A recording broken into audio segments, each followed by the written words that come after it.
हेर्नुहोस् है सबैजनाले। अब यो फेदी खोला बढ्यो, फेदी खोला बढेपछि यो बाटोबाट बाइक तर्न सक्दैन।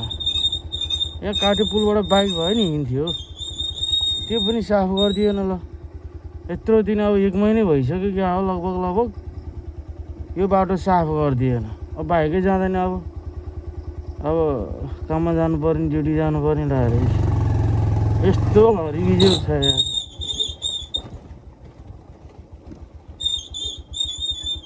यो खोलामा तर्दैन। त्यो बाटो साफ गरिदिनु हुन्थ्यो। भनेको झन्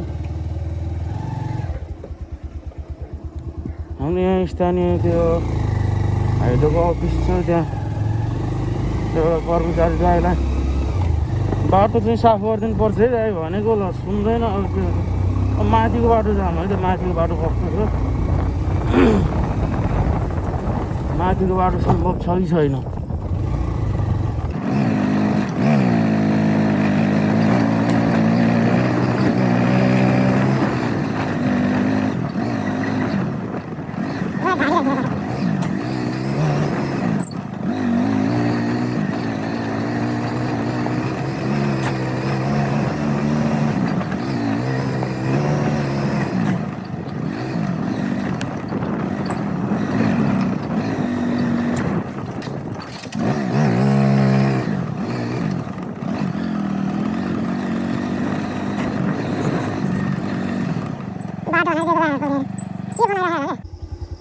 सिधै बनाएर रहेछ। ल अब यो भन्यो भने ल यस्तो भन्यो भन्छ। अब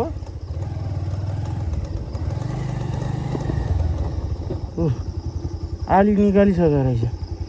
यहाँ त बाइक अब जाँदैन होला, हिलो छ होला। यस्तो मान्छेहरू छ क्या यार। बाटो भनेर बनाइसकेपछि त यार दिनु नि बाटोमा।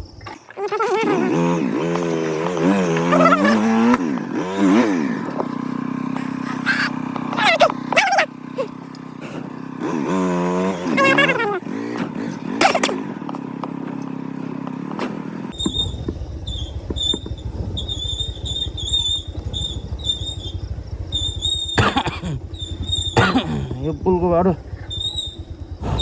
फर्स्ट टाइम हो बाइक किन हालेको मैले। यहाँ डेन्जर खोताली भएछ कि। जाँदा त गइएला, फर्किने चान्स त कमै छ।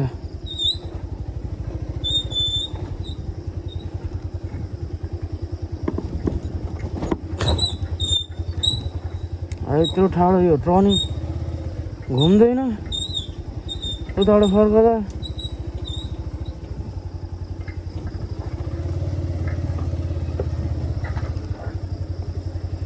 सुई गइरह।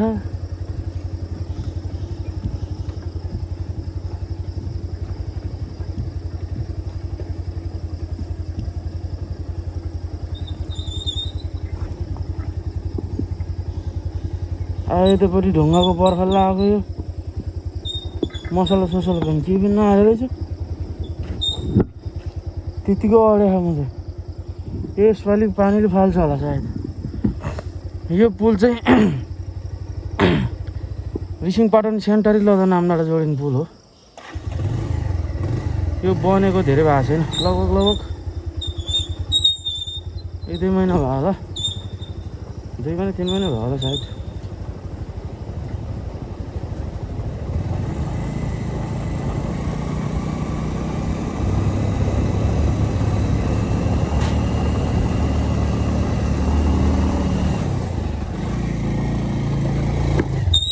यहाँ माथि जान्छ जान्न भन्ने कुरो हो।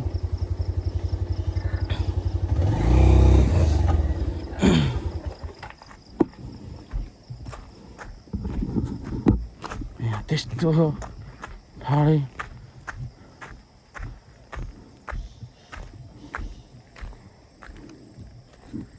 ढुङ्गासँग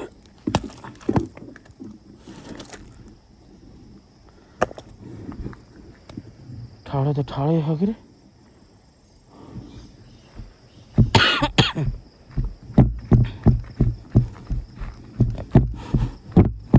यस्तो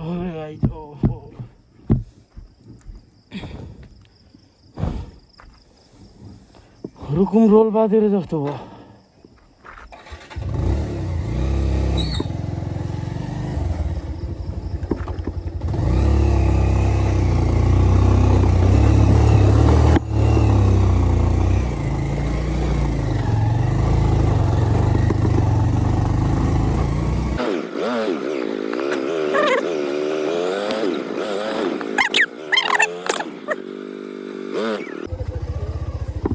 खोइ त यहाँ हालेको यार, दिमाग खराब रहेछ यार।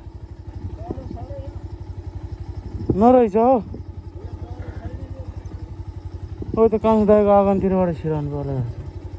ए हुँदैन त्यस्तो बाटो, हुँदैन।